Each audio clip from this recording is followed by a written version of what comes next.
Alors, l'appel à projet, comme vous le savez, donc, il s'inscrit parfaitement avec les orientations de la loi 4, mais aussi avec la volonté de rehausser la performance de notre écosystème de la recherche scientifique et d'innovation. Les partenaires, à travers ce programme national d'appui à la recherche, développement et innovation, visent à faire de la recherche scientifique, faire de l'innovation des moteurs clés pour le développement durable, de la compétitivité et le développement et pour le rayonnement international. Cette initiative stratégique, donc pluriannuelle, puisqu'il y a, Inch'Allah, il y aura des éditions qui seront lancées d'une manière régulière, c'est un programme avec un label URLC, c'est-à-dire unifié, régulier, conséquent et mobilisateur. Il va permettre 4 points essentiels.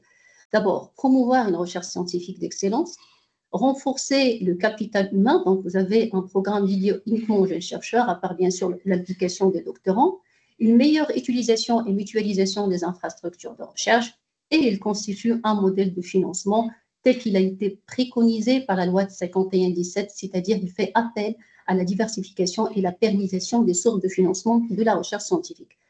Madame Karoun, est-ce que vous pouvez mettre le deuxième slide, s'il vous plaît? Alors, ce programme national d'appui à la recherche scientifique, il comprend 3 appels à projets. Donc, l'appel à projet Ibn al-Benna, avec un budget de 100 millions de dirhams par édition, il vise à financer des projets de recherche qui couvrent toute la chaîne de valeur, la recherche fondamentale appliquée et le développement expérimental, pour une durée maximum de 4 ans. La particularité, c'est qu'il encourage le réseautage, mais aussi il permet une meilleure utilisation des moyens des ressources. Alors, le programme dédié aux jeunes chercheurs Ibn al-Benna, il vise aussi à financer des projets de recherche qui couvrent toute la chaîne de valeur, la recherche fondamentale, appliquée, le développement expérimental. Et l'idée, bien sûr, c'est préparer la relève et inciter les jeunes chercheurs à encadrer, à co-encadrer et de mener à bien des projets de recherche. Le budget alloué à ce programme, 20 millions de dirhams. La durée de projet, c'est 4 ans. Alors, les conditions d'éligibilité, donc il faut que le CPA, c'est-à-dire le coordinateur du projet et le coordinateur du projet adjoint, sachant que le coordinateur du projet adjoint est désigné par le coordinateur du projet après approbation de l'institution, doit avoir une activité professionnelle inférieure à 5 ans. Alors, le fameux sous-appel à projet transfert technologique, 80 millions de dirhams a été octroyé à ce programme. Donc, il consiste à valoriser les résultats de recherche et transformer les connaissances du lieu de leur production, c'est-à-dire les universités, vers leurs utilisateurs potentiels, les opérateurs socio-économiques. La durée du projet, c'est 3 années. La particularité, c'est le TL3 doit être supérieur ou égal à 3 à 3 et l'implication d'un partenaire industriel est souhaitable. Il va bénéficier, bien évidemment, des évaluations en 3 phases avec un accompagnement. Alors maintenant, حيت ما يمكنش غير نبقاو نضيعوا لو سور الموسي د لارجون تاع الفلوس هذو نضيعوا الوقت نضيعوا مش كان الحوايج غير هكا. Est-ce que maintenant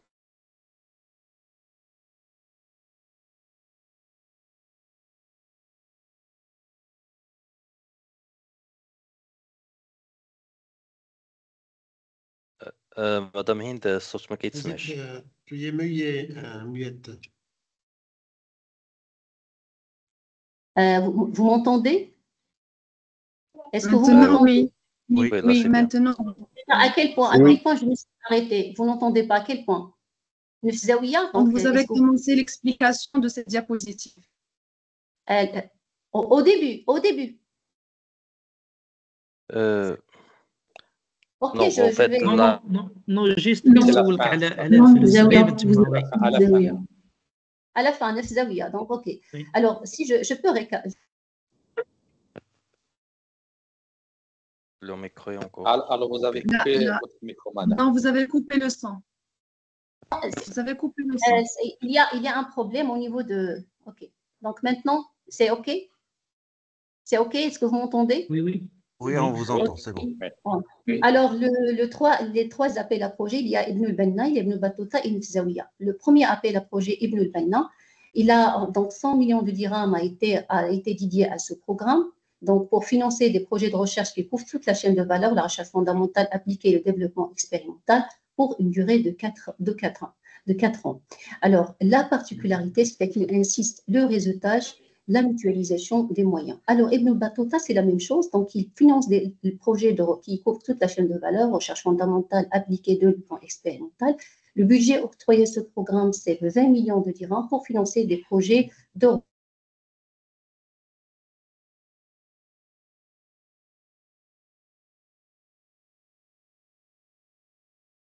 c'est pas à mon niveau. C'est pas à mon niveau.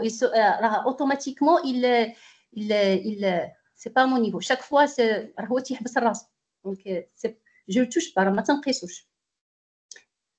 Donc, donc les conditions d'éligibilité, c'est que le CPA doivent avoir une activité professionnelle donc à moins de 5 ans après titularisation.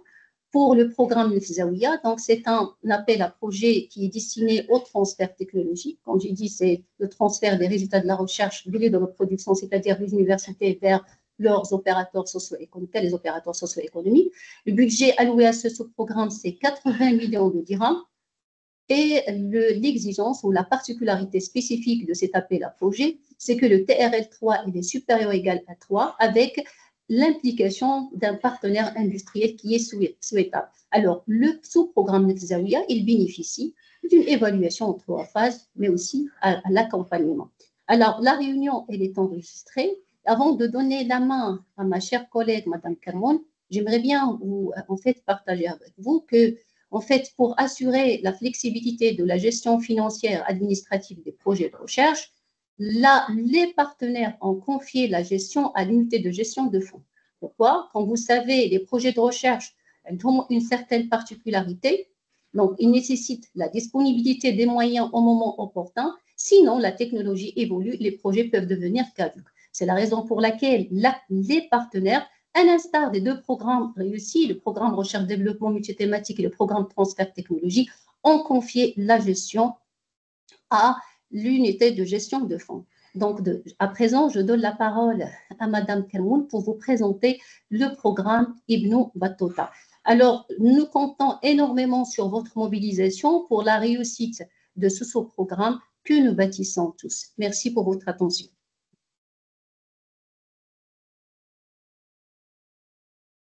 Madame Kermoun, est-ce que vous m'entendez? Oui, merci Madame Gdali. Merci pour la présentation et pour les précisions apportées. Donc, je tiens à présenter les points communs aux 3 sous-programmes Ibn al-Banna, Ibn Battuta et Nefzaouia en ce qui concerne les critères d'éligibilité, le processus de sélection et l'évaluation. Tout d'abord, l'éligibilité à la coordination des projets. Donc, la coordination d'un projet est réservée aux institutions suivantes, les universités publiques, les établissements publics d'enseignement supérieur ne relevant pas des universités, les établissements publics de recherche et l'université Mohamed VI Polytechnique. Et les autres entités peuvent s'associer au projet comme membres d'équipe. En ce qui concerne la soumission, un projet ne peut être soumis que via la plateforme dédiée Meshari. Et cette soumission sera faite par le coordinateur du projet appartenant à une institution éligible. La soumission doit être obligatoirement validée et signée par le responsable de la structure de recherche du coordinateur et par la suite approuvée par le chef d'établissement de rattachement. Les conditions communes pour la soumission. Donc, chaque institution coordinatrice doit désigner en son sein 2 référents. Premier référent d'approbation de soumission et un référent technique. En ce qui concerne le référent d'approbation de soumission, il sera désigné officiellement par le président d'université ou bien par le directeur dans les cas des établissements publics d'enseignement supérieur ne relevant pas des universités et des établissements publics de recherche. Son rôle est la validation de la conformité avec la stratégie scientifique de l'établissement des projets avant l'étape de l'évaluation. En cas de refus, le référent doit motiver sa décision par écrit au coordinateur. Le référent technique, il est désigné bien sûr par le président d'université ou par le directeur dans les cas des établissements publics de recherche et des établissements d'enseignement ne relevant pas des universités. Son rôle est l'approbation des expressions des besoins des coordinateurs de projet au niveau de la plateforme dédiée Meshari. Il assure la cohérence avec les ressources existantes, l'anticipation des besoins, la logique de mutualisation. Et les demandes ou bien les expressions des besoins formulés, ils seront validés et transmis. Validés par les référents techniques, ils seront transmis par la suite au CNRST et pris en charge par l'unité de gestion du fonds UGF au niveau de l'UM6P. Donc, une notification au coordinateur, archivage des décisions sur Machari, donc ils auront toute la traçabilité nécessaire. Lors de la soumission sur la plateforme, tous les référents et les coordinateurs doivent donner leur consentement explicite à l'utilisation de leurs données personnelles dans le respect de la loi numéro 0908. Le coordinateur adjoint ou coordinateur du projet adjoint CPA est désigné par le CP et approuvé par l'institution coordinatrice. Le CPA doit être également membre de l'équipe projet et doit relever de la même institution que le CP. Il obéit aux mêmes critères d'éligibilité que ce CP et les deux sont les acteurs majeurs du projet. Le CPA remplace automatiquement le CP s'il y a un départ du CP. Le CP et le CPA doivent être en activité durant toute la période du projet. Et si le projet est retenu, le coordinateur doit coordonner et valider, comme déjà cité, les expressions des besoins avec le référent technique précité. Le montage du projet doit préciser tous les éléments qui justifient la contribution de l'institution et des institutions membres du projet, quelle que soit la nature, sa forme, comme apport de celle-ci au projet. Et bien sûr, l'implication d'au moins un partenaire socio-économique marocain, que ce soit entreprise, administration, association, etc., est fortement recommandée, sauf pour les recherches, pour les projets relevant de la recherche fondamentale. En ce qui concerne les équipements, donc l'affectation et inventaire de tous les équipements, matériels, installations, pilotes ou stations acquis pour les projets retenus doivent être définis dans les contrats accords entre les institutions membres. L'acquisition de ces équipements est assurée par l'UGF, l'unité de gestion de fonds au niveau de l'UM6P, l'autorisation d'utilisation mutualisée de ces équipements et chaque institution doit aménager un espace dédié à l'accueil du matériel mutualisé et assurer les conditions nécessaires à son bon fonctionnement. Cette initiative s'inscrit dans une logique de mutualisation des équipements lourds au sein de plateformes universitaires régionales spécialisées. Un accord sur le mécanisme d'affectation et la propriété de ces équipements, matériels, installations, pilotes et stations après achèvement de chaque projet, y compris s'il y a une start-up, s'il y a une création de start-up. Bien sûr, la liste des équipements a été recensée. Les équipements lourds qui ont un montant dépassant les 500 000 dirhams, elle est recensée par le ministère et disponible au niveau de la plateforme Machari. Vous pouvez la consulter, c'est en pièce jointe. Pour la sélection des projets, donc, nous avons les conditions de sélection. Seuls les projets validés par le référent d'approbation précité sous l'autorité du président de l'université ou bien du directeur en cas des établissements publics d'enseignement ne relevant pas des universités et des établissements publics de recherche peuvent être évalués. Les projets doivent respecter l'ensemble des conditions d'éligibilité administrative, incluant les statuts des CP, du CPA, ainsi que les signatures obligatoires lors de la soumission de candidature. Chaque sous-programme dispose de sa propre grille d'évaluation conçue pour viser l'excellence, être transparente et équilibrée. Et les projets ils seront sélectionnés sur la base des évaluations. Dans ce cas du programme Ibn Battuta, c'est d'une double évaluation d'experts évaluateurs. Elle sera soumise à la validation du comité de pilotage. Et aucun projet ne pourra être financé que chaque institution partenaire ait adopté et publié sur son site web institutionnel une politique de propriété intellectuelle. Voilà. Un retour sera transmis au coordinateur de projet non retenu, précisant toutes les raisons de la non-sélection de leur projet, ainsi que les appréciations et recommandations formulées par les experts.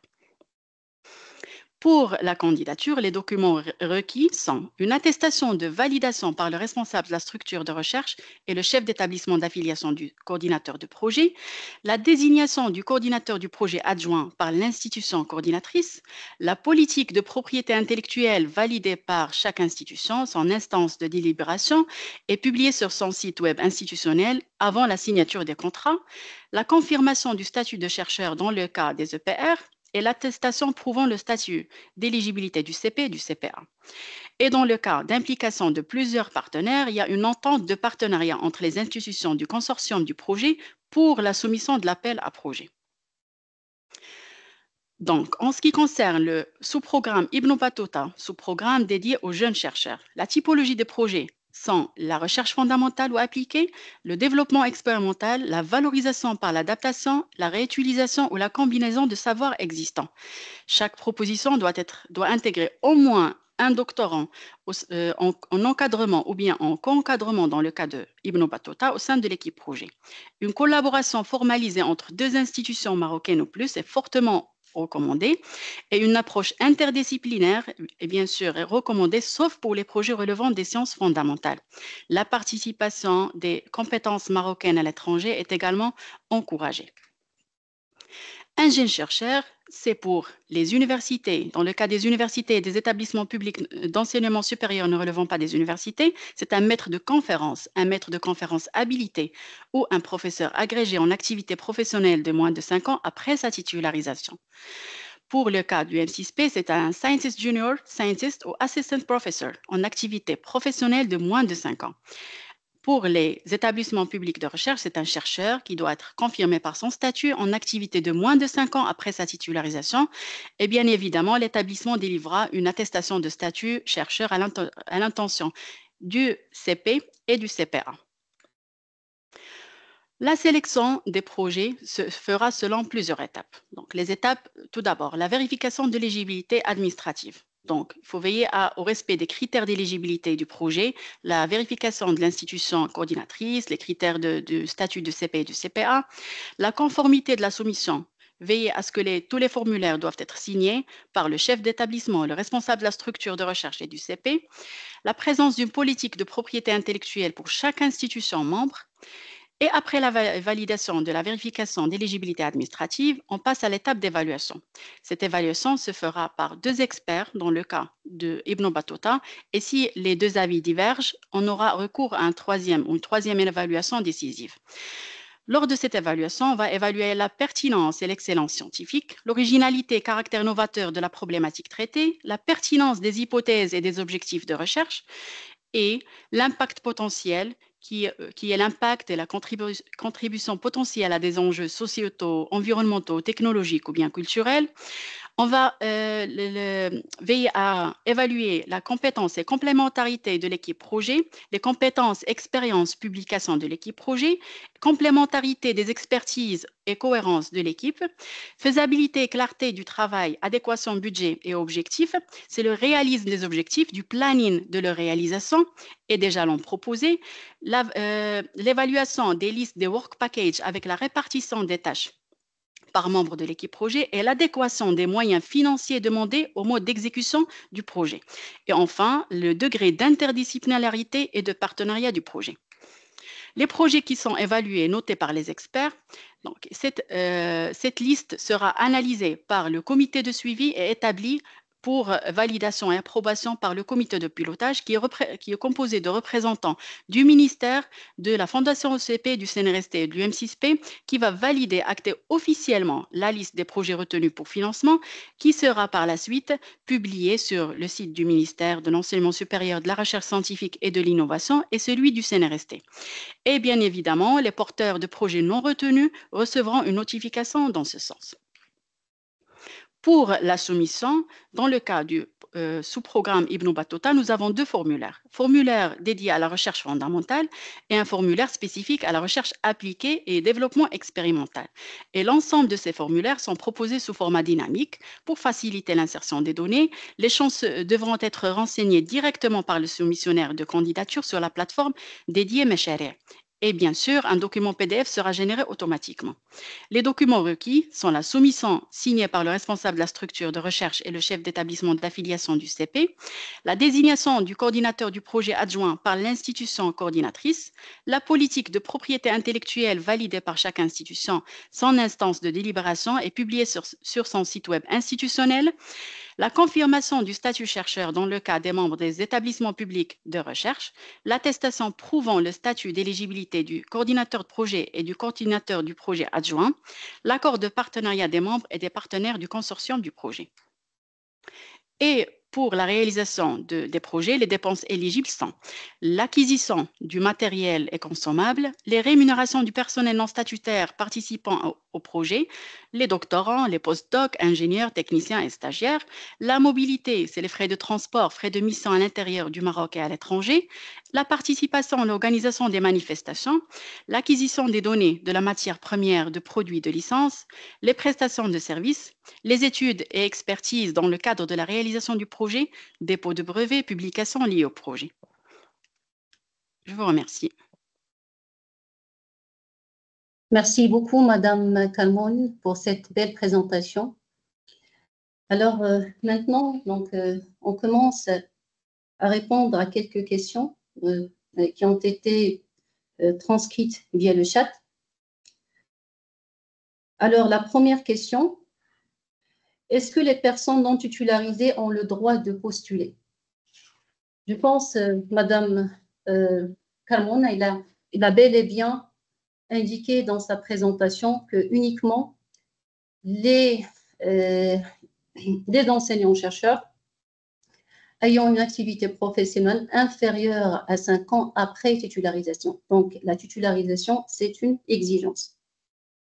Est-ce que vous avez quelques points à préciser, mes collègues du CNRSP, de la Fondation d'OCP et de la Fondation OCP? Est-ce que vous avez quelques points à ajouter sur... Non. Non. Bon. Alors, la deuxième question. Est-ce que les doctorants peuvent participer avec leur directeur de thèse en s'appuyant sur les problématiques de recherche dans le domaine des sciences de gestion? Alors, comme vous le savez, le PNARDI, avec ses 3 sous-programmes, donc il couvre toutes les thématiques de recherche, à part, bien sûr, pour le transfert de technologie, on ne trouve pas les sciences fondamentales. Alors, les sciences humaines et sociales font partie des thématiques de l'appel à projet Ibn Battuta. Et bien sûr, les doctorants, les post-doctorants peuvent participer en tant que membres de l'équipe. D'autres précisions, mesdames et messieurs? Les collègues de la Fondation CP, de l'UM6P, du CNRSP? Là, c'est pas la peine de poser la question à chaque fois, c'est vraiment bien. Alors, la troisième question. Le CPA, le coordinateur du projet adjoint de la même institution, cela signifie l'établissement universitaire ou bien l'université? Alors, tel qu'il a été précisé dans les termes de référence, le CPA, il est désigné par le CP après l'approbation de l'institution. Et en vertu du premier point des termes de référence, l'institution coordonnatrice a été bien identifiée. Il s'agit d'université publique, établissement de formation des cadres, établissement public de recherche. Bien sûr, les universités privées créées dans le cadre de partenariats, les opérateurs socio-économiques peuvent participer dans le cadre du consortium. Alors, l'institution, soit université, soit établissement de formation des cadres, soit établissement public de recherche. Alors, la troisième question. Hier, vous avez mentionné au cours de la réponse aux questions qu'il y aura un comité de pilotage au niveau de chaque université pour accompagner les porteurs de projets. Sur quels critères sera constitué ce comité? Alors, le ministère de l'Enseignement supérieur a envoyé une note de cadrage ou un courrier à toutes les universités publiques, les établissements de formation des cadres et les établissements publics de recherche pour les inciter à créer un comité de pilotage PNARDI. Alors, le comité de pilotage PNARDI, il est composé par les vice-présidents chargés de la recherche, vice-présidents, les responsables des structures de recherche, des centres d'études doctorales, les CEDOC, mais aussi les doyens et les responsables, les présidents des commissions scientifiques des différents établissements. Donc, ensemble, il est une commission représentative. Alors, l'objectif de ce comité, d'abord, c'est accompagner ces porteurs de projets. Donc, il y aura des séances et des ateliers auprès de la communauté scientifique, mais aussi prodiguer l'accompagnement et les conseils nécessaires. Donc, ça, c'est le premier point. Et dans la même lettre, il y avait 2 points. C'est la désignation comme l'a dit Madame Sana, le référent scientifique qui est sous la supervision du président de l'université ou du directeur d'établissement de formation des cadres ou l'établissement public de recherche et son rôle, c'est d'abord valider au nom de l'institution. Donc, il valide et approuve au nom de l'institution. Il assure, bien sûr, comme il a dit, la cohérence et la conformité aux priorités nationales. Et dans le même... Oui, c'est le référent technique et non scientifique. Là, c'est le référent d'approbation scientifique. Alors, le référent d'approbation technique, donc aussi, on a demandé la désignation de référent d'approbation technique. Alors, non, c'est lui, il va valider l'expression des besoins, bien sûr avec coordination via le coordinateur du projet, et par la suite, il y a une validation par les partenaires. Non, l'idée, c'est permettre, bien sûr, à l'institution d'avoir une lisibilité holistique sur l'équipement et le matériel scientifique. Donc voilà, j'ai essayé de passer en revue le contenu du courrier qui a été envoyé à nos opérateurs de recherche, l'université, établissement de formation, pour la mise en place de ce comité PNARTI. Est-ce que vous avez des précisions, Madame Sana Kalmoun? Madame Sana? Non, c'est bon, c'est bon. C'est bon. Oui. Alors là, il a été indiqué que le CPA doit impérativement relever de l'UM6P hier dans le cas d'un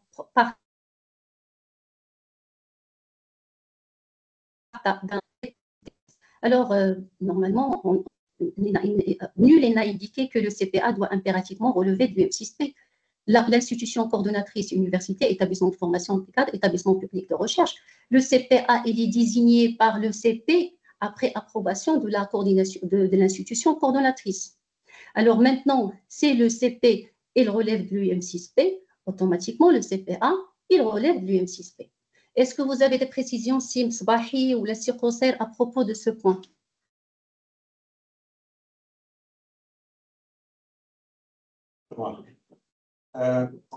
On n'hésitera pas, Madame.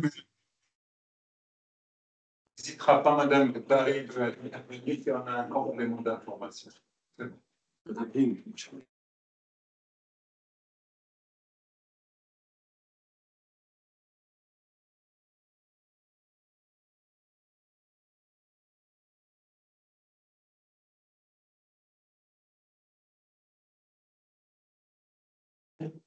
Madame Guettari, donc on n'hésitera pas à intervenir si on a un complément d'information. Ok, Monsieur Msbahi, circonsaire, c'est bien.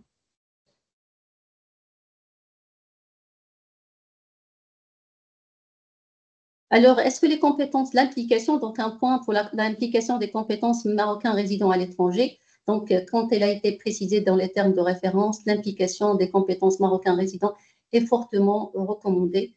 Mais aussi, j'attire votre attention qu'Inch'Allah, on va lancer un appel, le 4e sous-appel dédié aux compétences marocains résidents à l'étranger. Est-ce que maintenant vous m'entendez bien ou vous m'entendez bien? Madame, il y a beaucoup d'écho. Oui. Donc, il y a beaucoup d'écho avec Madame Guettari. Je ne sais pas, mais en fait,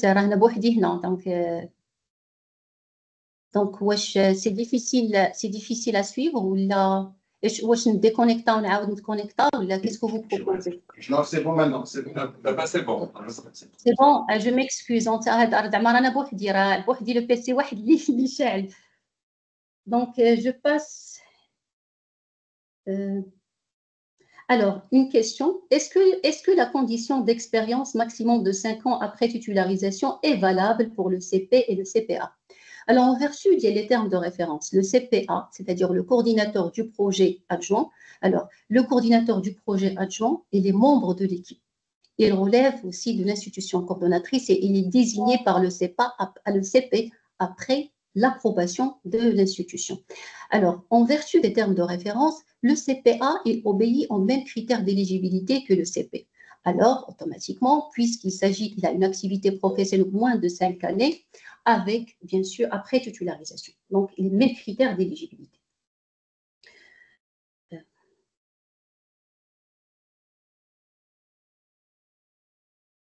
Alors, une question, je pense, elle est adressée à l'UM6P. Un professeur agrégé à l'UM6P est-il éligible au statut de jeune chercheur comme dans les établissements publics?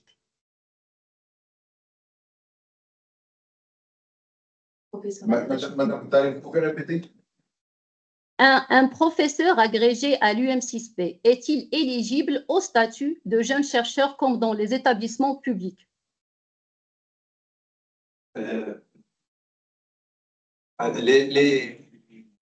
Oui, il est un professeur agrégé de l'UM6P, est-il éligible au statut de jeune chercheur? C'est ça, les chercheurs qui sont éligibles pour appeler la jeune chercheur, ils sont bien précisés dans les DDR. Donc, il y a junior scientist, assistant scientist et scientist. C'est tout. Il y a pas le professeur agrégé n'est pas indiqué dans les profils éligibles pour soumettre le prix. Donc, est-ce que vous avez bel et bien entendu, Monsieur Conseil? Donc, il n'est pas éligible en vertu des conditions d'éligibilité des termes de référence. Alors, une question, qui est la différence entre ce programme et Nefzaouia? Bien sûr, les deux programmes sont complètement différents. Alors, en termes de typologie des projets, le programme Ibn Benna, Ibn Battuta, il concerne la recherche fondamentale appliquée et développement expérimental. Alors, l'autre, c'est le transfert, c'est la valorisation des résultats de la recherche via le transfert technologique. Donc, les deux sont complètement différents. Alors, quelle est la limite budgétaire de l'acquisition d'un matériel par projet? Est-ce qu'on pourrait avoir une réponse sériade à propos de cette question? Quelle est la limite budgétaire de l'acquisition d'un matériel par projet? Il n'y a pas de limite de budget. Donc, il n'y a pas de limite. OK. Alors, M. Riyad, donc, il a dit qu'il n'y a pas de limite pour le budget dédié le matériel. Alors, le CPA est-il choisi par le CP ou bien l'établissement? Donc, tel qu'il a été précisé, le CPA, il est désigné, oui, il est désigné, Madame Kamon, donc il est désigné par le CP après approbation de l'institution. Et tous les deux obéissent aux mêmes critères d'éligibilité.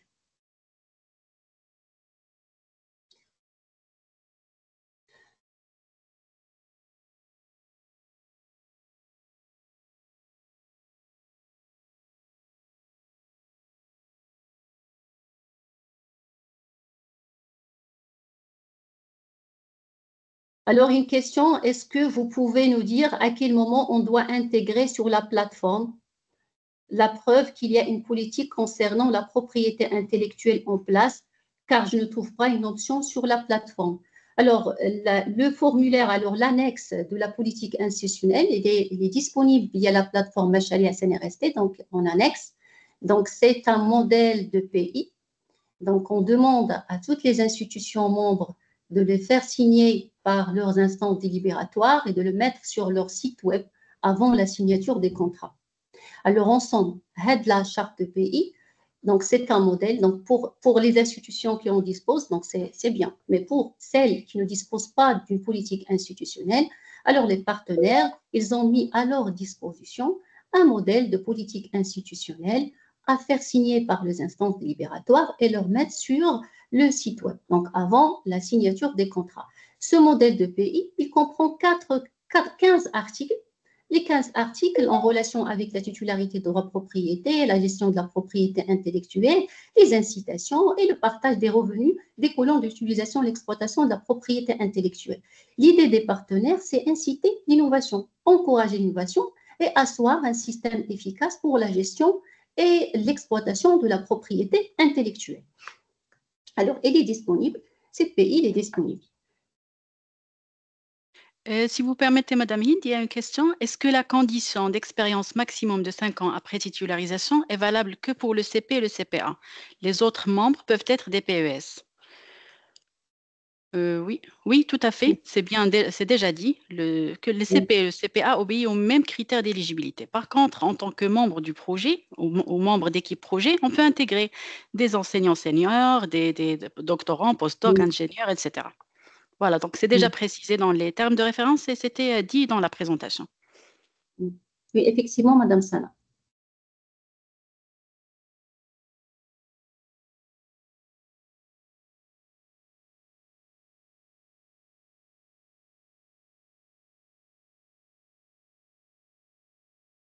Alors, pour l'encadrement des doctorants, le co-encadrement, on a bel et bien précisé dans les termes de référence que l'implication d'au moins d'un doctorant, soit en encadrement, soit en co-encadrement. Et dans le même sens, il y a une autre question, Madame Hind. Est-ce que tous les programmes ont une condition de 5 ans de l'expérience ou bien juste Ibn Battuta? C'est le programme Jeune chercheur Ibn Battuta qui exige cette condition. Alors, une question, est-il possible de faire un CP dans une université et un CPA dans une autre université? Je pense, tel qu'il a été précisé par Madame Sana dans sa présentation, et bien sûr, ce que j'ai dit, je réitère que le CP et le CPA est désigné par le CPA, puis après approbation de l'institution coordonnatrice. Donc, ils doivent relever de la même institution. En vertu du point 1 des termes d'éligibilité, l'institution, c'est l'université publique, établissement de formation des cadres, établissement public de recherche, bien sûr privé, après dans le cadre de partenariat, les autres opérateurs peuvent candidater dans le cadre du consortium. Alors, le chef d'établissement, tel qu'il, alors la soumission, lorsqu'on parle de la soumission, on dit voilà, la soumission elle est signée par le coordinateur du projet, le responsable de la structure et le chef d'établissement. Alors là, l'établissement, pour l'université, c'est la faculté. Mais pour les autres, établissements de formation des cadres, établissements publics de recherche, il s'agit bel et bien de l'institution elle-même.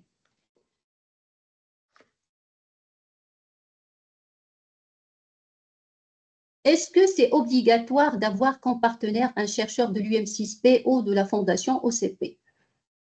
Non, ce n'est pas obligatoire.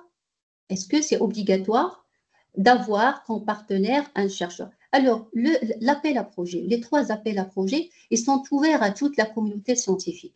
L'institution coordonnatrice, les établissements de formation des cadres, établissements publics de recherche et l'UM6P, ou bien l'UM6P, mais aussi les universités privées créées dans le cadre de partenariat, ils peuvent participer dans le cadre du consortium. Donc, ce n'est pas obligatoire que le chercheur doit relever de l'UM6P et la fondation OCP. Alors, j'ai oublié au début, quand j'ai parlé de l'institution coordonnatrice, il y a l'université publique, établissement de formation des cadres, établissement, mais j'ai oublié aussi l'UM6P et bien sûr les autres universités privées créées dans le cadre de partenariat. Pour rectifier le tir. Alors, le formulaire de soumission en ligne ne montre pas comment joigner certains documents tels que les conventions, la charte de pays, comment les soumettre à l'heure. Je pense que c'est une question adressée à M. Riyad ou à M. Elwawi. Je pense qu'il y a déjà un guide de soumission qui est disponible sur la plateforme macharia-cnrsd.ma, mais pour plus de précision, je donne la parole à M. Riyad ou à M. Elwawi pour donner ample information, comment soumettre, brièvement et faire joindre les pièces annexes. Bonjour, effectivement, sur la plateforme macharia.cnrsd.ma, il y a les termes de référence que vous pouvez consulter. Et d'ailleurs, plusieurs de vos questions, la réponse qu'est les TDR. Donc, s'il vous plaît, faites un petit effort, rentrez les TDR et prenez le temps de lire. Et toutes vos réponses, la plupart de vos questions, quelle est déjà la réponse des TDR. Et ne vous en faites pas, nous sommes en train de prendre toutes vos réponses et nous allons les mettre une fois aux questions et on va répondre. Parce que je vois sur le chat qu'il y en a qui n'ont pas la patience et qu'éventuellement mettent la même question. Là, on est en train de faire du copier-coller, mais ne vous en faites pas. On va répondre à toutes les questions. Merci.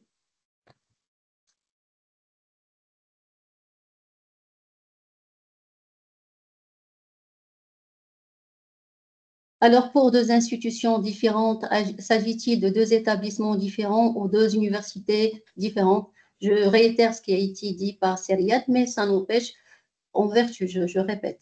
Donc, si vous lisez les termes de référence, le point 1, le premier point des termes de référence, l'éligibilité. On a défini qu'est-ce que ça veut dire une institution coordonnatrice. On a défini l'éligibilité. Alors, quand on parle d'institution, c'est l'université. Donc, à part l'université ou l'établissement de formation des cadres ou l'établissement public de recherche ou l'UM6P. La seule différence, mais c'est la formulaire de soumission. La formulaire de soumission, qui est la signature du coordinateur du projet, le responsable et le responsable de l'établissement. Puisque les établissements de formation des cadres ne dispensent pas des facultés, donc implicitement à l'institution. Donc, toujours, il y a l'institution. Donc, c'est pourquoi l'institution? Pour qu'il y ait une visibilité à ce ensemble de projets soumis, la mutualisation des projets, etc. Donc, c'est la raison pour laquelle il y a un référent technique, un référent scientifique, donc qui supervise, qui est sous la supervision soit le président de l'université, soit l'établissement de formation d'école, ou soit l'établissement public de recherche. Même la désignation du CPA par le CP, il est approuvé par l'institution.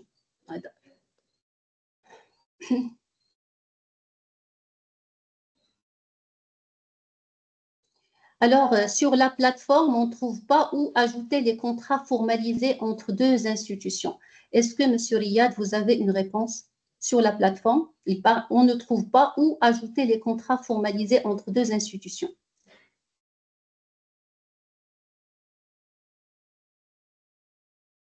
M. Riyad?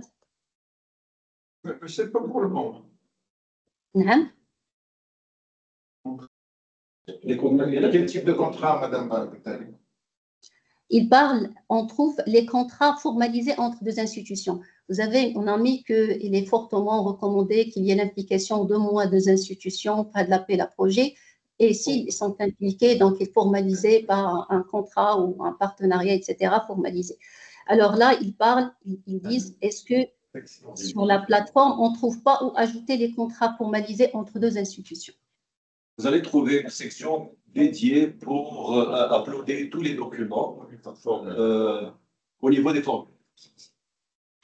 S'il vous plaît, il y a un guide aussi que vous pouvez voir. Suivez-le. Il y a toutes les informations concernant comment faire, comment utiliser la plateforme, comment uploader les documents, etc. Merci. Une question, est-ce que les institutions de recherche et développement marocaines peuvent participer à plusieurs soumissions de projets? Madame Sana Kamoun, est-ce que vous pouvez répondre à cette question?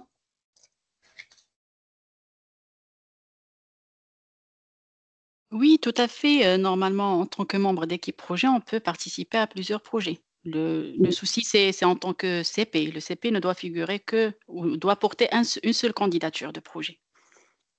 Oui, en complément par rapport à ce qui a été dit par Madame Sana, chaque appel à projet est indépendant. Donc là, on parle de l'appel à projet Ibn Battuta. Hier, on a parlé de Nefzaouia. En vertu des clauses et les termes de référence, un coordinateur de projet ne peut soumettre qu'un projet par, donc non par projet, par appel. Donc, c'est pas important. Maintenant, il peut, par exemple, moi, je vais postuler l'appel à projet de Ibn Battuta, mais aussi j'ai un autre projet, Nefzaouia. Maintenant, il faut prendre en considération, le potentiel et ma capacité de mener à bien les missions assignées à le projet. Donc, c'est le plus important. Deux, la particularité des deux appels à projet. Ibn Battuta, l'activité prof inférieure à 5 ans après titularisation, et l'autre, c'est le transfert technologique. Mais l'élément important aussi, c'est que toujours, à la soumission, il y a un référent d'approbation qui est sous la supervision de l'institution qui va valider l'ensemble des projets au nom de l'institution. Donc, ça n'empêche, vous pouvez candidater X, Y et Z, mais il faut prendre en considération les 3 appels à projet et votre capacité à mener à bien les 3 appels à projet, sachant toujours qu'il y a une VAL, qui est le référent d'approbation qui va valider au nom de président de l'université ou au nom d'établissement de formation des cadres, établissement public de recherche, l'ensemble des projets qui sont soumis pour asseoir une certaine cohérence et la conformité avec la politique de l'institution.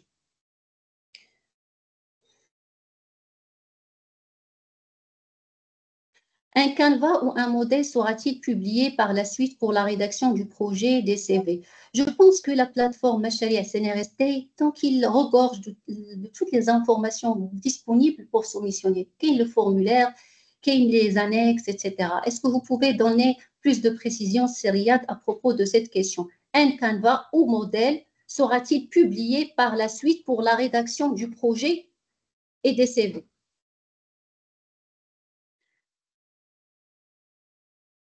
C'est le formulaire qui est sur la plateforme Macharia. C'est le modèle. Oui.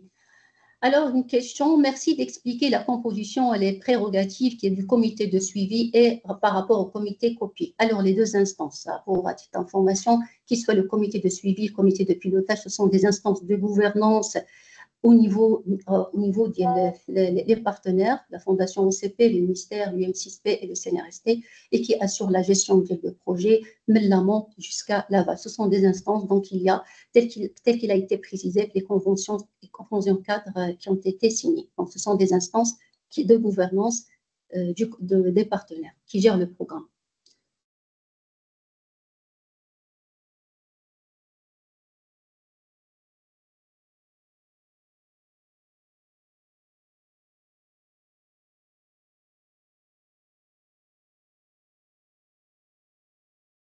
Mais ce n'est pas mentionné dans les l'essence de la phrase concerne les gènes.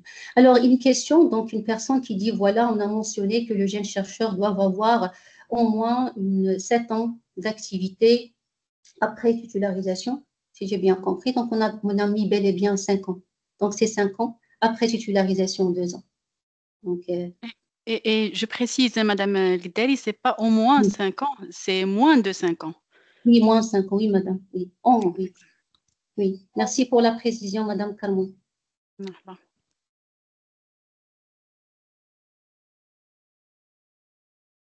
Alors, une question, je pense, elle est destinée à Madame Carmon, oui, mais aussi à la Fondation OCP. Dans le cas d'un projet réalisé en collaboration entre deux institutions, est-ce que chaque institution peut soumettre une demande de budget distincte pour son propre groupe de recherche? Madame Carmon ou Monsieur Isbahi? Je n'ai pas bien saisi, si vous pouvez répéter. Dans le cas d'un projet réalisé en collaboration avec deux institutions, est-ce que chaque institution peut soumettre une demande de budget distincte pour son propre groupe de recherche? C'est-à-dire, ils vont séparer le budget. Donc, je vous laisse d'abord répondre. Je peux ajouter des compléments.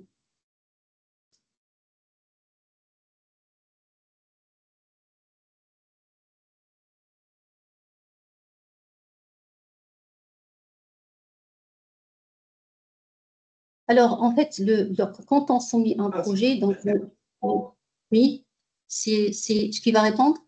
C'est Msbahi ou la Circonsel? C'est Madame Sana? C'est qui? En fait, j'entends rien. Oui, Madame Sana.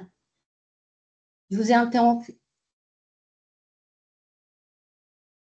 Non, allez-y, Madame Hint, allez-y.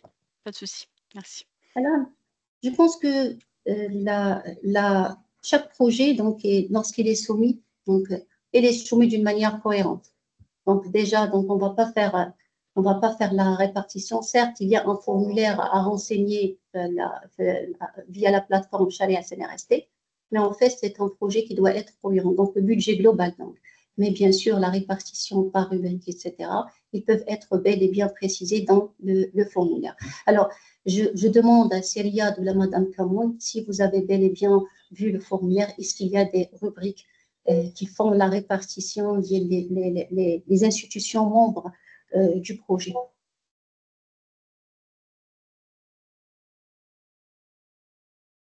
C'est bon. Madame Gdeli, puis la personne qui a posé la question, il y a un canevas dans le formulaire, il y a un canevas pour le budget. Et c'est un budget projet. D'accord? Il contient un certain nombre de rubriques. Il se peut qu'il y ait un certain nombre d'équipements qui vont être acquis dans le cadre du projet et ces équipements peuvent être répartis entre les universités. C'est au coordinateur de projet de le prévoir. Maintenant, quand il va acheter l'équipement, s'il est d'une université A et que cet équipement doit aller à l'université B, il faudrait juste qu'il le spécifie dans sa commande. Ok. Donc, merci beaucoup. L'équipement peut aller à une autre institution. Oui. Merci beaucoup, Circonsel, pour ces amples informations. Madame Telmoun, le budget, c'est un budget projet, je le précise, ce n'est pas un budget institution. Okay. Donc, c'est le budget projet et non pas budget institution. Vous avez des précisions, Madame Kalmoun? Désolée de vous interrompre. Non, pas de souci. C'est juste, il faut garder en tête l'institution coordinatrice, parce que là, il parle de deux institutions. L'institution coordinatrice, c'est l'institution dont relève le coordinateur et porteuse du projet.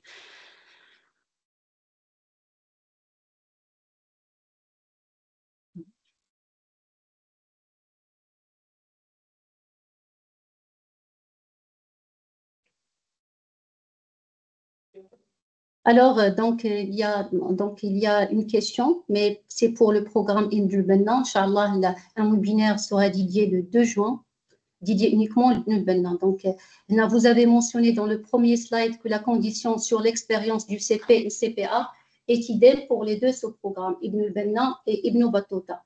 Mais cette condition n'a pas été mentionnée dans les termes de référence du programme Ibn al-Banna. Je vous précise qu'il y a bel et bien, ce mot a été utilisé dans les termes de référence Ibn al-Banna, c'est-à-dire le CPA et le CP obéissent aux mêmes critères d'éligibilité, qu'ils soient pour Ibn al-Banna, qu'ils soient pour Ibn Battuta. Madame Gdarim, il y a une question qui se répète. Une activité inférieure à 5 ans à compter de la date de signature de contrat ou bien de soumission? Donc, si vous pouvez apporter plus de précision dans ce sens. Quoi, la question, vous pouvez répéter la question? Une activité inférieure à 5 ans, c'est à compter de la date de signature de contrat ou bien de soumission? C'est la date de soumission parce qu'on va procéder à l'éligibilité. Donc, c'est l'éligibilité. Donc, il y a une phase d'éligibilité administrative. Donc, on va en fait faire l'analyse de tous les documents, y compris les statuts d'éligibilité de CP et le CPA. Donc, ils n'ont pas avant la signature des contrats. Ce sont des critères d'éligibilité en fait, en amont, avant de soumettre les projets pour évaluation. Je ne sais pas, est-ce que Madame Kalmoun, est-ce que vous avez des précisions là-dessus? C'est bon. C'est bon. Ça a été dit. Ça a été dit. Merci.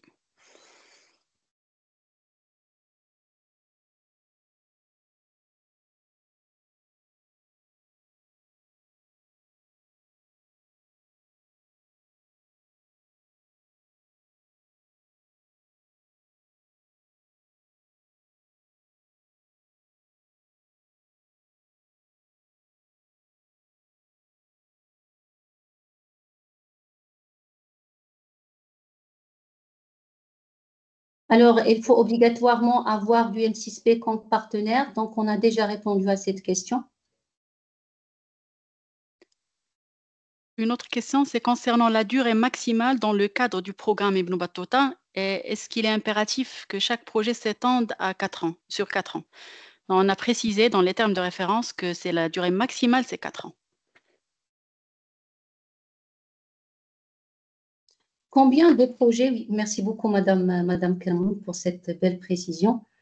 Combien de projets sont retenus dans le cadre de ce programme? Donc, on ne peut pas répondre à cette question. Ça dépend des projets soumis, ça dépend de plusieurs critères qui vont être discutés par le COSUI et bien sûr et validés par le COPI. Ce sont les instances de gouvernance qui assurent la gestion des 3 sous-programmes.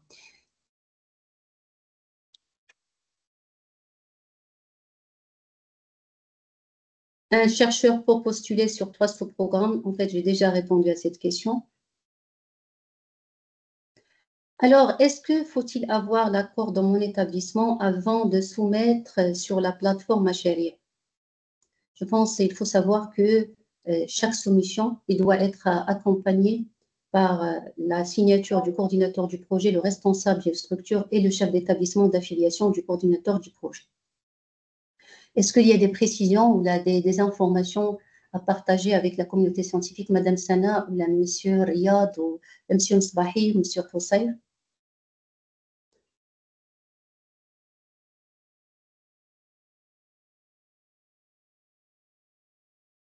Rien de particulier, Madame Tandé. Merci.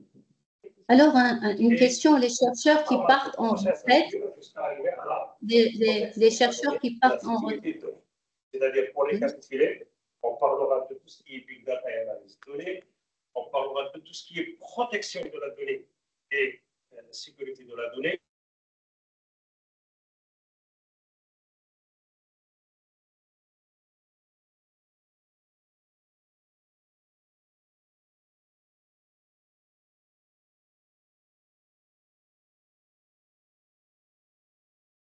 Madame Hind, micro.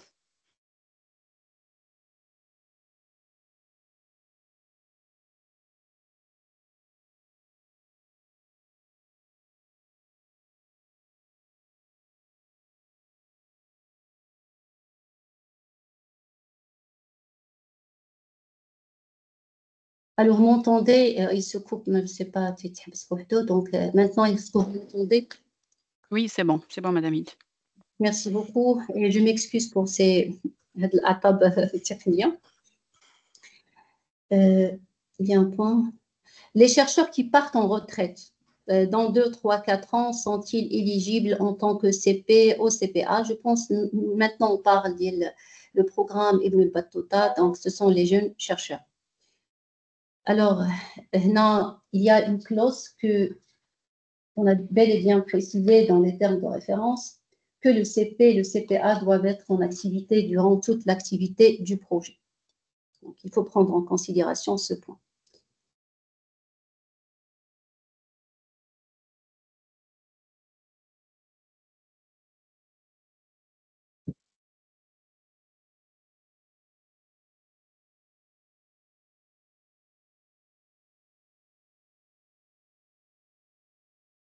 Alors, pour le référent, donc il y a une question sur le référent d'approbation, le référent scientifique d'approbation. Alors, le référent scientifique d'approbation, il va valider au nom de l'institution, hein, mais en cas de refus, donc il va donner les raisons de refus donc, pour tous les coordinateurs du projet, parce que là, il y a une question, comment on va désigner ce qu'on appelle le référent scientifique ou les référents d'approbation. C'est une affaire à l'université, on leur a demandé, les établissements de formation des cas d'établissements publics de recherche, on leur a demandé via notre courrier de désigner un référent scientifique, un référent technique, et bien sûr la mise en place du comité de NARDI. Donc c'est une affaire à l'université, ou l'établissement de formation des cadres, de choisir la personne qui va approuver au nom du président ou au nom de l'établissement de formation des cadres et au nom de l'établissement public de recherche, et au nom bien sûr du M6P. Bien sûr, dans le cas où le projet n'est pas retenu, ce qu'on appelle le référent technique, il doit soumettre les raisons de refus. Pardon, le référent scientifique, il doit notifier le coordinateur du projet les raisons de motif ou de refus de son projet. Madame Hind, vous parlez du référent d'approbation des soumissions, c'est bien ça? Oui, le référent d'approbation des soumissions. Oui. D'accord. Oui.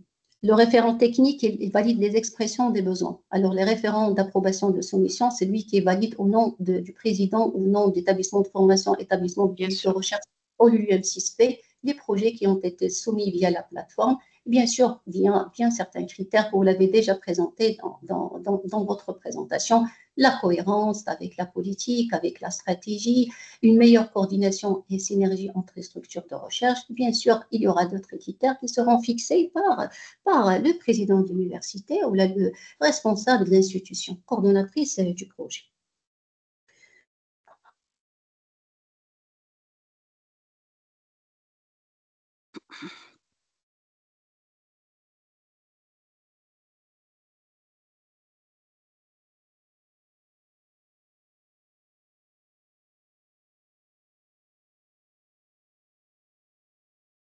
La publication de l'API sur le web est-il une condition pour la soumission? Oui.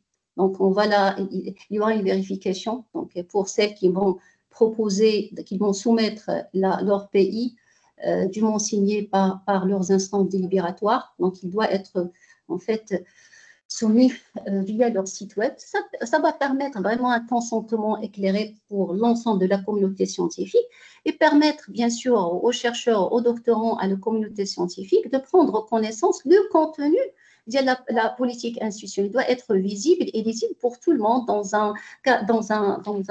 une démarche d'éthique, de concertation et de responsabilité. Donc normalement, il doit être publié sur le site. L'établissement national d'architecture est un établissement d'enseignement supérieur relevant peut être porteur du projet, oui.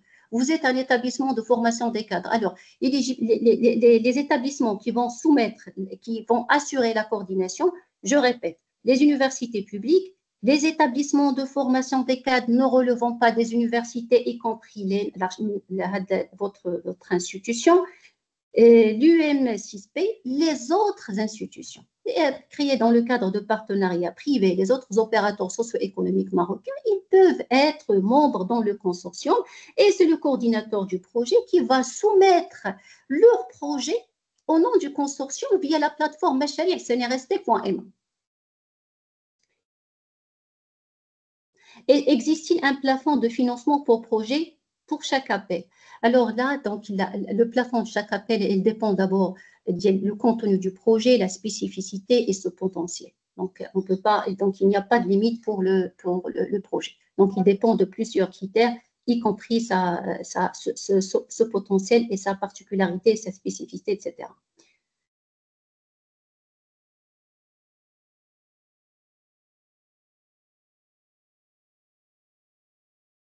Alors, est-ce qu'un chercheur nouveau recru peut faire partie du consortium par un postdoc, surtout pour les institutions de recherche? Tel qu'il a été précisé dans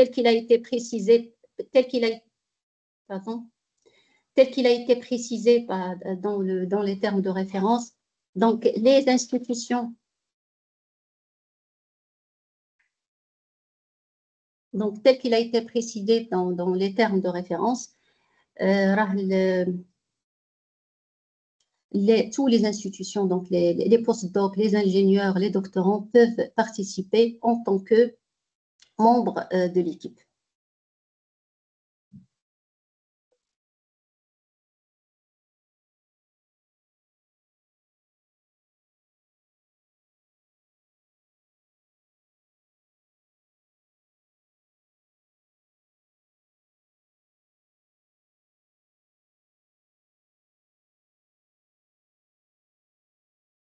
Est-ce que vous avez des précisions, Madame Sana? Non, Madame Hind, pour l'instant, non.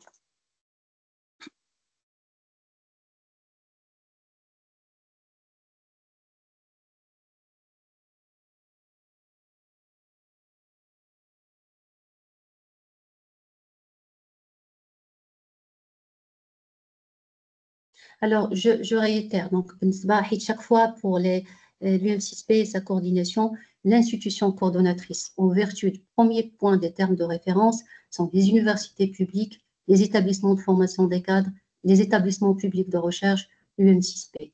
Les autres institutions peuvent candidater, c'est-à-dire l'université privée créée dans le cadre de partenariats, les opérateurs socio-économiques marocains peuvent candidater dans le cadre du consortium. Donc, uniquement s'il y a des précisions, vas-y, mes collègues, vous pouvez le faire, Madame Kalmoun. Je tiens juste à préciser que par rapport au point de la propriété intellectuelle, comme mentionné dans les TDR, parce que c'est une question qui se répète, donc juste à préciser qu'un projet ne peut être retenu définitivement que chaque institution marocaine d'enseignement supérieur ou bien de recherche, membre de l'équipe projet, dispose de sa politique publiée, signée et publiée sur le site web institutionnel, validée par son instance de délibération, et ce, avant la signature des contrats. Donc, ce n'est pas un critère d'éligibilité, mais aucun contrat de financement ne sera signé s'il n'y a pas de cette politique signée et publiée sur le site web institutionnel de l'institution, de toutes les institutions membres de l'équipe projet. Voilà. Et juste une information, mais pour celles, il y a les institutions qui vont déposer leur propriété institutionnelle qui est dûment signée par leur instance délibératoire, ils doivent la faire publier donc, au site web de leur institution. Donc, tout à fait. Merci beaucoup.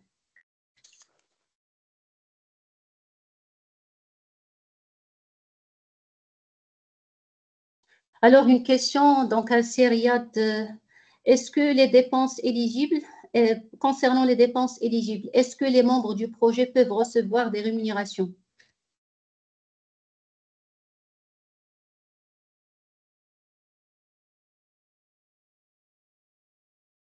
Non.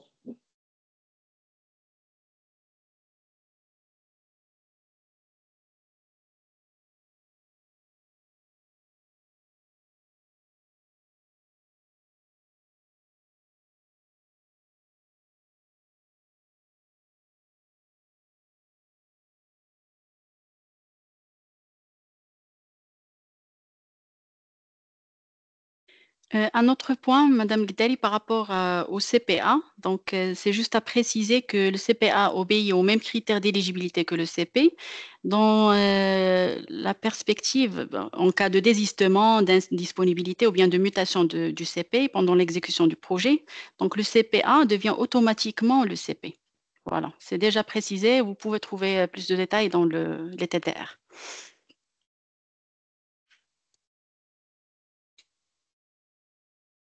Pardon, Madame Kermoun, est-ce que vous pouvez répondre à votre question? Non, avant de prendre, je réitère en fait, puisqu'il y a plusieurs questions qui convergent vers l'institution coordonnatrice.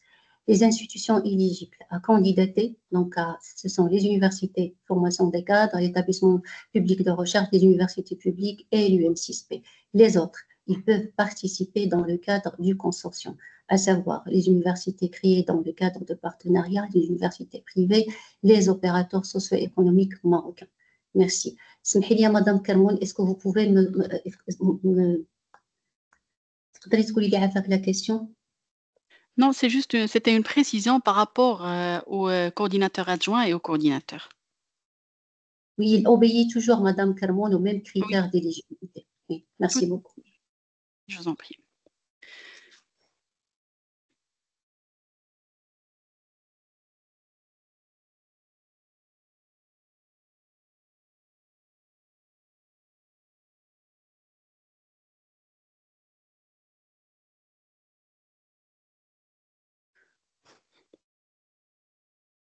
Alors, la titularisation comptabilisée au moment de la soumission du projet ou bien au moment du début de projet. Donc, on a répondu à cette question. C'est au moment de la soumission parce que c'est un critère d'éligibilité. Donc, vous devez déposer sont des critères d'éligibilité.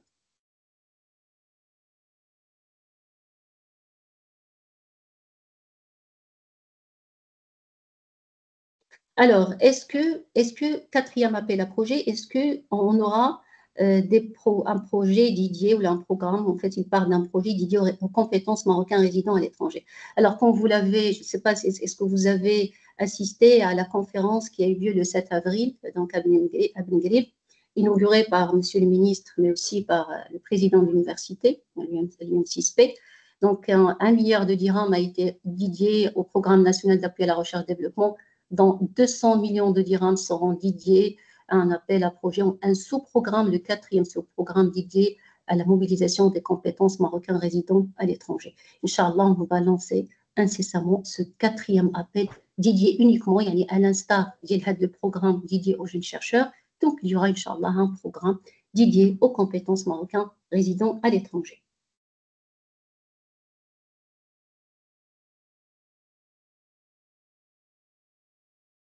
Alors, qui assurera le suivi scientifique et financier des projets retenus? Le CNRST, l'UM6P ou un comité dédié? Je donne la parole à Sim Sbahi. Sbahi, qui assurera le suivi scientifique et financier des projets retenus? Le CNRST, l'UM6P ou un comité dédié? Donc, Madame Guidali, nous avons convenu dans l'instance de gouvernance que le comité de suivi va désigner un comité scientifique qui va mener, bien entendu, le travail avec les différents projets qui sont retenus pour financer. Merci beaucoup, Sim Sbahi. Madame Kermoun, est-ce que vous avez des précisions? Monsieur Khossair, est-ce que vous avez des précisions? Je pense qu'il n'y a rien à rajouter.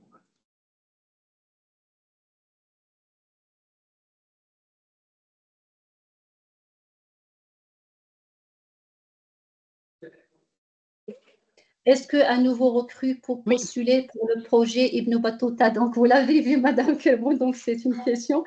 Donc, je pense, on a déjà précisé dans les termes de référence, au moins 5 années après titularisation. Donc, une précision, Madame Hind, par rapport à la dernière question, ou bien l'avant-dernière, c'était par rapport au coordinateur, il va présenter l'état d'avancement, le suivi. Donc, le coordinateur présentera l'état d'avancement de son projet devant un comité scientifique désigné, bien sûr, Et au titre de cette évaluation, ce comité scientifique va produire un rapport contenant l'avis justifié, les recommandations. Et là, on parle du go, no-go, go conditionné. Donc ça, c'est pour assurer le suivi scientifique du projet. Merci beaucoup, Madame Kermoun, pour cette belle précision. Donc, je pense qu'on a fait le tour sur l'ensemble des questions. Donc,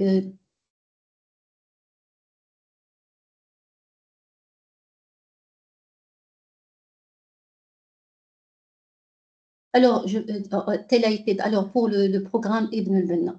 Alors, les critères sont bel et bien précisés dans les termes de référence. C'est le point, la page 6 du terme de référence. Donc, qu'est-ce que ça veut dire un jeune chercheur? Alors, le jeune chercheur, c'est je le récap parce que une vingtaine de questions convergent vers là. Alors, un jeune chercheur. بالنسبة للجامعات les établissements de formation des cadres et les établissements de formation des cadres ne relevant pas des universités, tels que l'IAV, l'architecture, etc. Donc, il y a un maître de conférence. Un maître de conférence habilité ou un professeur agrégé en activité professionnelle de moins de 5 ans après sa titularisation. بالنسبة l'UM6P, un scientifique junior, scientist ou assistant professor en activité professionnelle de moins de 5 ans. Les établissements publics de recherche, un statut en activité moins de 5 ans confirmé par les établissements de formation des cadres. Il faut savoir que l'établissement délivrera une attestation de statut de chercheur à l'intention du CPA et le CP qui suppose bel et bien que il a une activité moins de 5 ans, une activité professionnelle, après titularisation. Désolée, j'ai essayé de répéter, parce qu'en fait, il y a 20 questions qui convergent vers l'éligibilité, les critères d'éligibilité.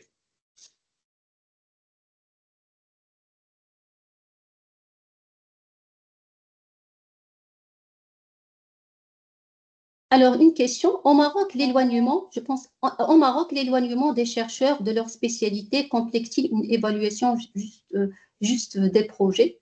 Faites l'évaluation, donc il doit, je vais rebondir, mais par la suite, je vais donner la main à Madame Kermoun. L'évaluation, donc, il se fait par des évaluateurs, par des experts évaluateurs. Et bien sûr, donc, l'évaluation, il prend en considération plusieurs critères. Donc, il y a la pertinence du projet, vous l'avez bel et bien entendu, la grille d'évaluation, puis la pertinence du projet, puis la qualité scientifique du projet, puis l'interdisciplinarité, puis la compétence dialogue, puis aussi la faisabilité du projet. Donc, il y a des critères d'éligibilité, les experts évaluateurs pour évaluer chaque projet. Donc, Madame Kermoun, puisque vous êtes du CNRST, est-ce que vous pouvez nous donner plus de précisions sur l'évaluation des projets de recherche? Oui, je tiens à préciser, Madame Hind, c'est juste Madame Carmona, avec le A à la fin. Merci. Moi-même. D'accord, donc par rapport à... Tout à fait. Merci beaucoup. Donc, par rapport à l'évaluation, bien sûr, normalement, l'évaluation, nous avons des experts évaluateurs qui vont évaluer les projets. C'est par thématique, ils sont bien classés par thématique et par discipline, par affinité. Donc, l'évaluation, il se fera par au moins 2 experts évaluateurs selon la grille d'évaluation qui est déjà joignée au terme de référence.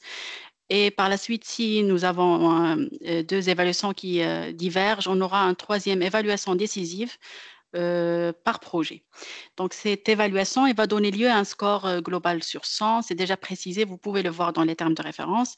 Elle va se baser en fonction, en tout cas, on a 2 grilles d'évaluation. Une grille pour la recherche fondamentale et une autre pour la recherche appliquée et développement expérimental, avec des scores de chaque élément, l'excellence scientifique, la pertinence, les compétences scientifiques de l'équipe projet, les publications, etc. Et par la suite, le score, c'est sur 100. Donc, et vous avez bien sûr, vous pouvez trouver des scores éliminatoires par critère. Donc, l'évaluation est très précise, très spécifique à chaque thématique.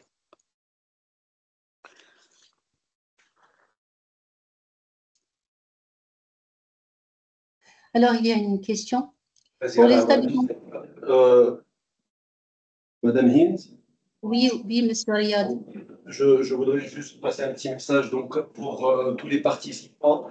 Merci encore pour votre participation et votre patience tout au long de ce webinaire. Nous avons bien reçu donc, toutes les questions et peut-être qu'on n'a pas répondu à toutes en direct, mais soyez assurés qu'elles seront toutes prises en compte. Une fois vos questions sera mise en ligne dans les prochains jours, donc pas aujourd'hui, mais dans les prochains jours, pour répondre à l'ensemble des points soulevés. Cependant, nous vous invitons à consulter les termes de référence qui sont sur le lien machalien.cnrsp.moi. Alors, s'il vous plaît, on va le mettre tout de suite. Donc, juste si vous pouvez arrêter 2 secondes de poser des questions. On va mettre le lien tout de suite pour tout le monde, parce que sinon, avec toutes les questions qui défilent, le lien va disparaître. Donc, 2 secondes, pas de questions, s'il vous plaît. Voilà. Le lien est partagé. machalien.cnrsp.moi. Il y a les termes de référence. Prenez quelques minutes, téléchargez les termes, lisez-les. Et puis, vous pouvez aussi nous envoyer un email avec vos questions. Allez à machalien.cnrsp.moi. Il y a un email, il y a les termes de référence. Et vous allez tout avoir. Merci beaucoup pour votre participation. Merci pour votre patience et votre compréhension.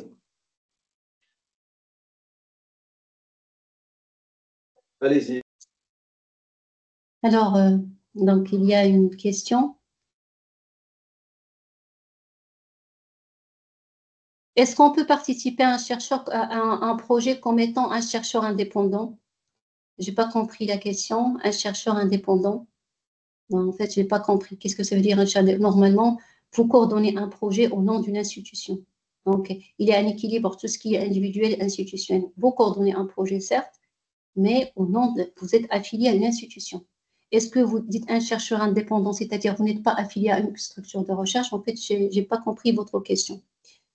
Alors, une question, je pense que je vais adresser, donc je pense que c'est la dernière question, que je vais adresser à la Fondation MCP. Les universités partenaires peuvent-ils également bénéficier du matériel acquis dans le cadre du projet? Soit Monsieur Monsbahim remercier Monsieur Kosaï de répondre à cette question. Les universités partenaires pourront-ils également bénéficier du matériel acquis dans le cadre du projet? Oui, Madame Ghedari, merci. Effectivement, les institutions partenaires peuvent bénéficier, mais à condition, bien entendu, que le coordinateur de projet le mette dans son projet, le prévoit dans son projet. Oui. Je pense qu'il y a une autre question. Moi, on va essayer de répondre, Inch'Allah. هل يمكن لأستاذ شاب أن يقوم بدور مسؤول على المشروع بالنسبة لمشروع ما ثم أن يلعب دور مسؤول مساعد في مشروع آخر في فئة ابن بطوطة. C'est-à-dire, il est un CP dans un appel à projet et il est un CPA dans un autre appel à projet. Là, quand vous consultez les termes de référence, on a dit que le coordinateur du projet doit soumettre un seul projet. Et le CPA, il obéit aux mêmes critères d'éligibilité, c'est-à-dire un CP, il doit co-coordonner un seul projet. Et chaque appel à projet est indépendant. Donc, vous pouvez, moi, je suis coordinateur du projet X, mais je peux être désigné en tant que coordinateur adjoint pour un autre projet. Donc, vous pouvez le faire, mais il faut prendre en considération votre potentiel, votre capacité à mener à bien les missions et les objectifs du projet, sachant que chaque désignation est approuvée par l'institution coordonnatrice. Est-ce qu'il y a des précisions? Est-ce qu'il y a des précisions par rapport à ce point? C'est-à-dire, il est CP dans un projet, mais il est un CPA dans un autre projet.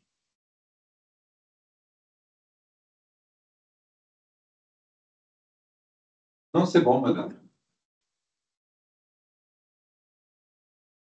C'est bon.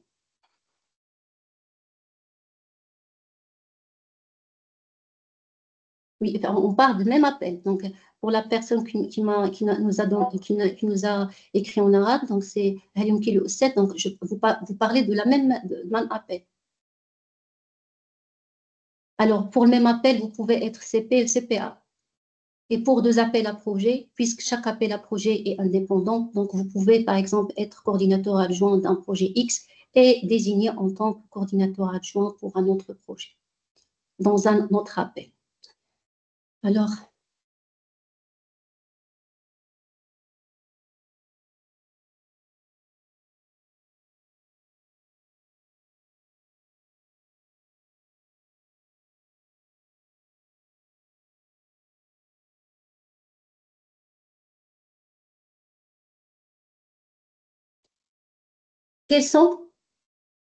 quelles sont les dispositions prévues concernant les droits d'exploitation des résultats de la recherche scientifique?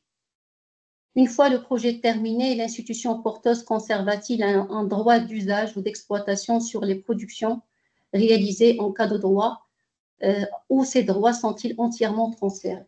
Je pense que la page, si vous consultez la page de la propriété intellectuelle, donc il est... Alors, la propriété intellectuelle.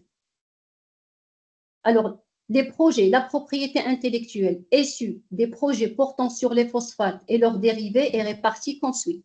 50% pour la fondation l'ECP. 50% sont attribués à l'établissement dont relève le coordinateur du projet. Toutefois, bien sûr, ces 50% qui relèvent de l'établissement peuvent être répartis entre l'établissement membre du projet. L'exploitation, bien sûr, demeure réservée à l'ECP. Pour tous les autres projets, l'ECP et les autres entreprises marocaines disposent en premier le droit de préemption et d'achat de droits de propriété intellectuelle. Donc, votre réponse, vous le trouvez à la page 13 du terme de référence.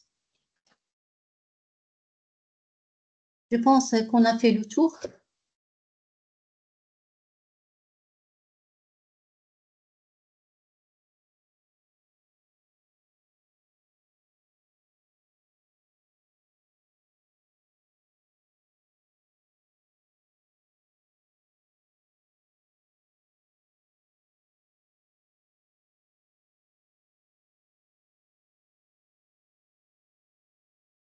Alors, diversité des membres de projet, institutions académiques, administration, opérateurs socio-économiques formalisés par un accord de partenariat dûment signé.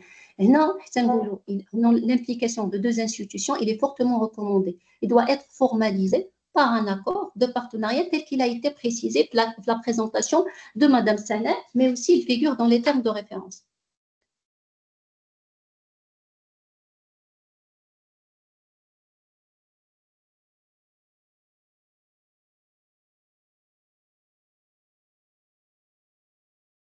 Alors qu'il y a une question technique, je pense que je vais l'octroyer le CERIAD. Est-il obligatoire de renseigner les ressources humaines dès la soumission, même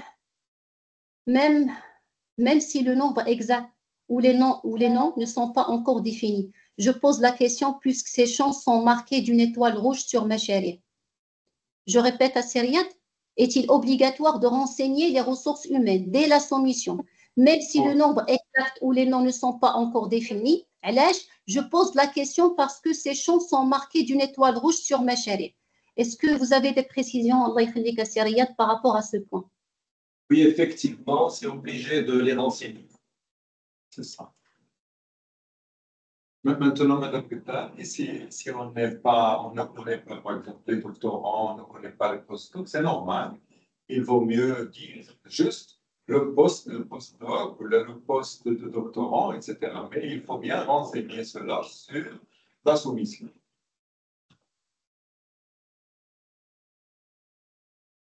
Alors, une question, l'appel à projet prévoit-il une interdiction ou des restrictions concernant la recherche des financements extérieurs, publics ou privés, pendant la durée du projet? Si un cofinancement est envisageable, dans quelles conditions on peut couvrir, quel type de dépenses serait-il autorisé sans entrer en conflit avec les exigences de l'appel? Je pense que l'élément important, c'est qu'on demande, même le gré d'évaluation, on demande aux institutions aussi de nous faire part de leur contribution, de leur faire part de la contribution pour le montage du projet, qu'il soit de nature ou financière. Donc Je pense que c'est une critère aussi d'évaluation. Alors, le critère d'évaluation, la page 10, contribution de l'institution et des institutions membres du projet, quelle que soit sa nature et sa forme, qu'on support au projet de manière à valoriser les apports de celles-ci dans le projet. Donc, on demande vraiment de diversifier les sources de financement de la recherche scientifique.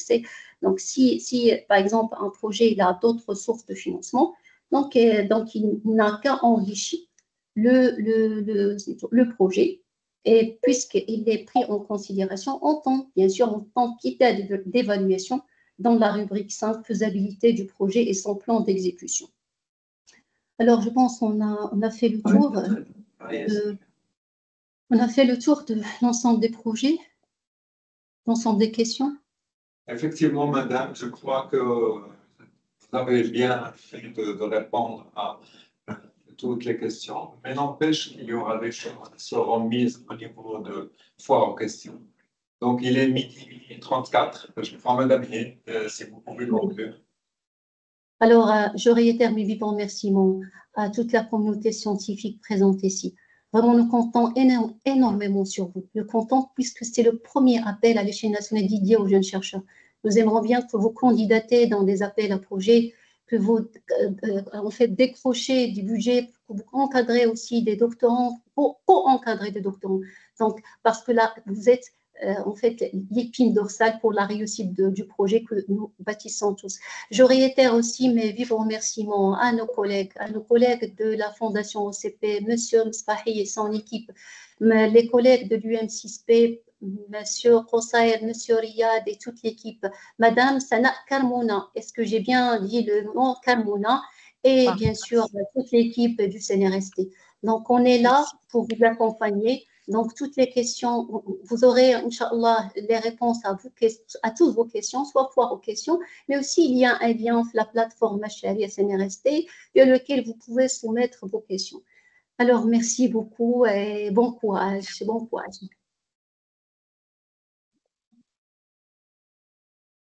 Merci. Merci les collègues. Au revoir.